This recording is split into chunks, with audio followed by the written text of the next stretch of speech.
Samsung qui présente des smartphones milieu de gamme à un peu plus d'un mois de la sortie des S24. Apple qui garde le même design de ses produits depuis plus de 3 ans. Bonjour et bienvenue dans Maxilux, j'espère que vous allez bien. Personnellement, ça va nickel. Si t'es tombé sur cette chaîne, c'est que t'apprécies les contenus tech, donc n'hésite pas à t'abonner. Comme ça, au moins, tu pourras suivre la technologie en même temps que moi. Et nous, on est parti donc pour parler des S23 FE, des MacBook Pro M3 et des iMac M3. Et on commence tout de suite par les S23 FE.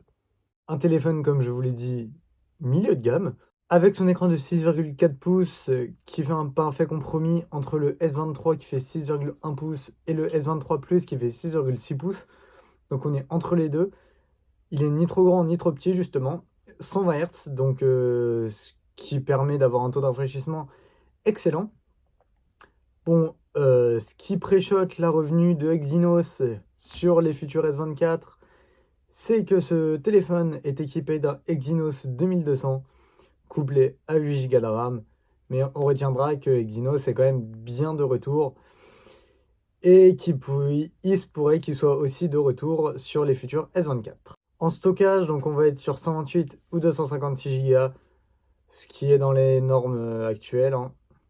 Même si 256 et 512 auraient été mieux, c'est du milieu de gamme, donc 128 et 256, c'est déjà très très bien. Niveau photo, on va être sur un triptyque. Grand angle, ultra grand angle, téléobjectif. Donc un grand angle de 50 millions de pixels, un ultra grand angle de 12 millions de pixels et un téléobjectif x3 de 8 millions de pixels. On commence à bien connaître cette config chez Samsung. Et si vous avez suivi la vidéo sur les futurs S24, ça va être reconduit une année de plus. Le capteur frontal, lui, fait 10 millions de pixels. Une batterie de 4500 mAh, ce qui en fait quand même une plutôt bonne batterie, avec une recharge limitée à 25 watts. C'est faible, mais c'est pas grave. Ceux qui vont l'acheter vont devoir faire avec. Compatible Wi-Fi 6E, Bluetooth 5.3, NFC et 5G. On a un téléphone qui est très très très bien quand même. Wi-Fi 6E très rapide, Bluetooth 5.3 très rapide. NFC, ça dépend de l'usage, hein, honnêtement. Regardez, chez Apple, il y a Name Drop. Chez Samsung, il n'y a pas trop de fonctionnalités avec ça. Mais il y a quand même le paiement, c'est très pratique. Et la 5G, je vous refais pas un cours dessus. Très très très rapide. Couleurs, donc vous les voyez derrière moi depuis le début. Violet, vert d'eau, crème et graphite. Des couleurs assez basiques. Et les couleurs exclusives Samsung.com sont spéciales. Je vous les mets derrière moi. Mais bleu et orange, c'est dit comme ça, voilà, quand vous voyez le design, moi je n'aime pas, personnellement. Peut-être que des personnes vont aimer sur la vidéo. Honnêtement, je me vois mal avec un téléphone comme ça. Déjà, je me vois mal avec un Samsung, et pourtant, vous allez voir l'année prochaine, risque d'y avoir quelques petits changements. Et pour un prix en 128 Go de 699 € et un 256 Go de 759 €, on est sur des téléphones donc milieu de gamme, donc forcément pas trop cher, mais pourtant assez puissant. Je n'ai pas vu les scores Geekbench, tout ça, mais voilà, on va peut-être parler un coup du design maintenant. Au niveau du design, on va reprendre ce qu'on a déjà sur les S23, c'est-à-dire 3 caméras en ligne, sans bump autour pour les protéger, un flash sur le côté, les boutons power et volume du même côté aussi. Les couleurs exclusives Samsung, comme vous avez vu juste avant, vont avoir un contour blanc et un dos de la couleur. Je trouve ça pas très joli visuellement, mais bon, ça après, chacun son avis. Ce qui compte quand même, c'est que le téléphone fonctionne et que le design soit plaisant. Mis à part ces deux couleurs, le design je le trouve très réussi et on va bien voir l'année prochaine avec les S24 ce que Samsung va nous réserver. Et maintenant, ça vous tente de parler des MacBook Pro? Moi ouais, donc on y va. Les MacBook Pro, eux, se déclinent donc déjà en deux tailles d'écran, 14 et 16 pouces comme habituellement.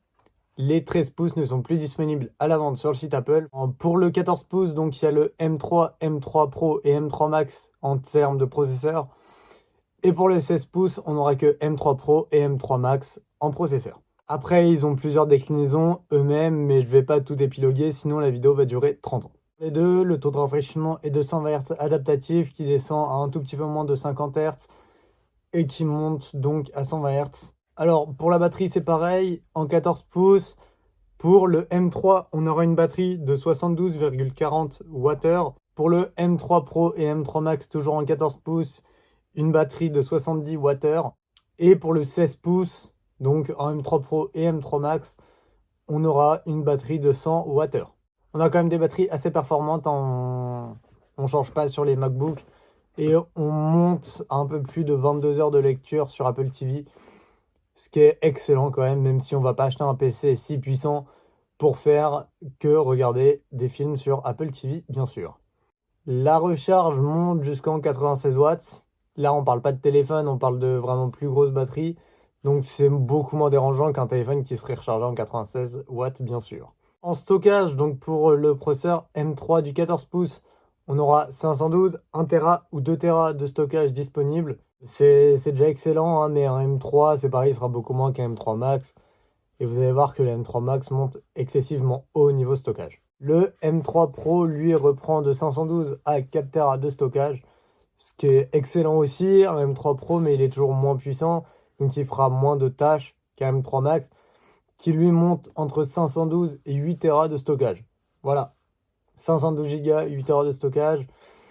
Entre les deux, donc, il y a 512, 1 Tera, 2 Tera, 4 Tera et 8 Tera de stockage, ce qui est exceptionnellement énorme. On va pas se le cacher, un 8 Tera, forcément, mais il va coûter beaucoup plus cher. Et justement, on va parler des prix. Donc le 14 pouces M3, le plus basique, avec 512 Go de stockage, va coûter 1999 euros. Donc 2000 euros si vous préférez, hein. On n'est pas un euro près dans ce cas-là. Et le 16 pouces le plus complet, donc avec 8 Tera de stockage, 128 Go de mémoire unifiée, un M3 Max, lui, on sera à 8529 euros. C'est excessif, mais là, c'est vraiment dédié à un usage professionnel, donc c'est pas si grave que ça, parce que c'est pas le petit pélo qui va acheter ça pour faire que de la navigation web et tout ça. Le design, j'en avais parlé en décembre 2021, quand les MacBook Pro M1 sont sortis. Et on garde encore une fois le même design. C'est la troisième génération de ces MacBook Pro. Et on garde encore une fois le même design. C'est un peu dommage, moi, je trouve, hein, personnellement. Mais bon, on verra bien l'année prochaine s'ils proposent enfin une nouveauté sur le design. Et là, en plus, c'est la deuxième fois qu'ils en sortent en 2023. On a vu les M2 Pro, M2 Max qui sont sortis courant février. Là, donc, ils ont été présentés fin octobre.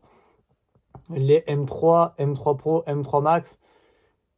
C'est un peu dommage quand même qu'ils gardent encore une fois le même design. Mais bon, moi, j'attends l'année prochaine une petite nouveauté quand même. Niveau design, ce serait sympa. Mais bon, hein, c'est pareil. Le design, il marche. Tous les ans, il se vend. Donc, pourquoi changer le design maintenant? Et puis bon, on va un peu parler de l'iMac aussi. Parce que lui non plus, il change pas de design, mais on verra ça juste après.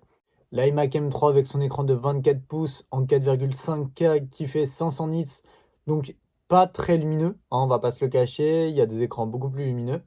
On garde la même formule que en 2021, mais ça, vous allez voir qu'on va garder la même formule jusqu'au bout.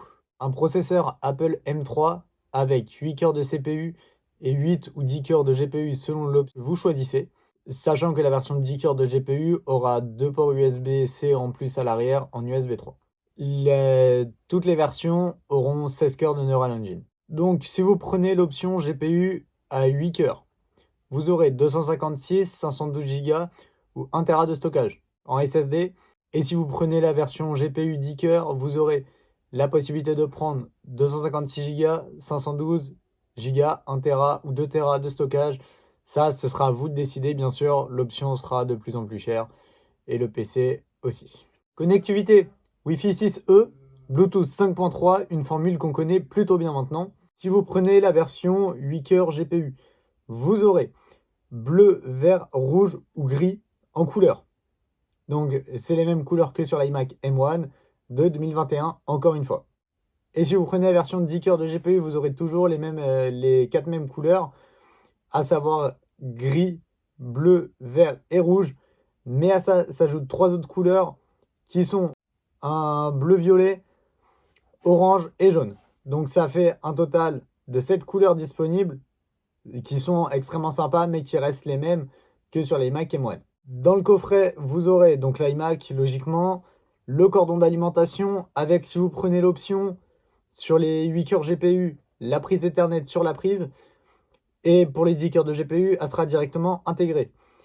Une Magic Mouse, un câble USB-C vers Lightning et le Magic Keyboard qui, lui, a 3 déclinaisons disponibles à l'achat de l'iMac. Et pour l'iMac le plus complet, avec un GPU de 10 cœurs, un SSD de 2 Tera et 24 Go de mémoire unifiée, la RAM chez Apple si vous préférez, on sera à 3370 €, donc ce qui fait quand même des PC assez chers, mais pas tellement quand on voit jusqu'où montent les MacBook Pro. Et on va parler du design, même si on l'avait déjà fait en 2021, hein, souvenez-vous sur cette vidéo, qui est très vieille et très datée. Je vous conseille pas d'aller la voir parce que c'était ma première vidéo tech, mais on va quand même reparler vite fait du design pour ceux qui n'étaient pas là à cette époque-là. Donc voilà, vous avez les images. On voit toujours cette grand écran de 24 pouces avec son grand menton caractéristique des iMac, hein, on va pas se le cacher, depuis la nuit des temps, enfin depuis qu'il y a des écrans plats en tout cas sur les iMac, on a ce menton. Hein, ça fait bizarre, mais pas tant que ça parce qu'on finit par l'oublier à l'usage. J'ai jamais utilisé d'iMac, mais je pense honnêtement qu'à l'usage, j'étais plus focalisé sur l'écran que ce qu'il y a en dessous de l'écran. À l'arrière, toujours l'énorme logo Apple avec 2 ou 4 prises USB-C selon la version que vous avez pris. 8 cœurs GPU, vous aurez 2 ports Thunderbolt 4. Et si vous prenez version 10 cœurs de GPU, vous aurez 2 ports Thunderbolt 4 et 2 ports USB 3 en USB-C toujours. Vous voyez aussi que sur l'arrière, on a toujours le bouton d'alimentation qui, fallait bien mettre quelque part. Ils n'avaient pas à le mettre devant, ça ferait moche, on est bien d'accord. On voit que l'iMac est toujours aussi fin. J'ai pas réussi à trouver combien, mais je vous le mettrai si je trouve l'information au montage. Mais cette finesse est toujours rendue grâce aux puces Apple Silicon, donc M1, M3, parce que l'iMac n'a pas eu de version M2. Mais ça fait toujours du bien d'avoir un petit écran comme ça, fin, c'est plus maniable et on peut plus facilement l'incliner, parce que c'est un écran qui est inclinable. Donc à sa base, il fait un peu moins de 15 cm, il fait 14,7 cm, ce qui est quand même, faut quand même un pied assez grand pour pouvoir le tenir. Il a une hauteur totale, pied compris, de 46 cm de haut, ce qui est déjà pas mal, on va pas se le cacher, sur une largeur totale de 54 cm, ce qui est honorable et ce qui fait qu'on a un très bel écran. Nous, on se retrouve la semaine prochaine pour la dernière vidéo de l'année.